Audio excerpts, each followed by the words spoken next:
সাকিব খানের তাণ্ডব সিনেমা মুক্তির পর থেকে দর্শক মহলে সৃষ্টি হয়েছে চরম উত্তেজনা। সিনেমাটি যেন এক নতুন ধারা তৈরি করেছে বাংলা চলচ্চিত্রে। সাকিব খানকে এই সিনেমায় একেবারে নতুন এক রূপে দেখা গেছে। একজন প্রতিশোধ পরায়ণ ঠান্ডা মাথার নায়ক, যিনি নিজের পরিবারের অপমানের বদলা নিতে মাঠে নেমেছেন। এই চরিত্রে তার অভিনয় ছিল শক্তিশালী, পরিণত এবং চমৎকারভাবে ফুটিয়ে তোলা। তাণ্ডবের গল্পটি খুবই প্রাসঙ্গিক, যেখানে সমাজের অন্যায়, দুর্নীতি ও বিচারহীনতা স্পষ্টভাবে দেখানো হয়েছে।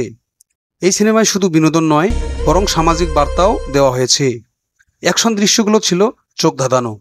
উচ্চমানের ক্যামেরা ও স্টান্ট কোরিওগ্রাফি সিনেমাটিকে আন্তর্জাতিক মানের ছোঁয়া দিয়েছে।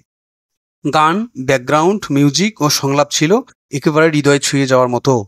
দর্শকরা এই সিনেমাকে শুধু ভালোবাসেনি, বরং সোশ্যাল মিডিয়ায় প্রশংসায় ভাসিয়েছে। দেশের পাশাপাশি বিদেশেও তাণ্ডব নিয়েছে ব্যাপক সাড়া। এই সিনেমা প্রমাণ করেছে, ভালো কন্টেন্ট থাকলে বাংলা সিনেমাও বিশ্বমানের হতে পারে। এরকম নিত্য নতুন ভিডিও পেতে চ্যানেলটিতে লাইক, কমেন্ট এবং সাবস্ক্রাইব করে রাখবেন। ধন্যবাদ।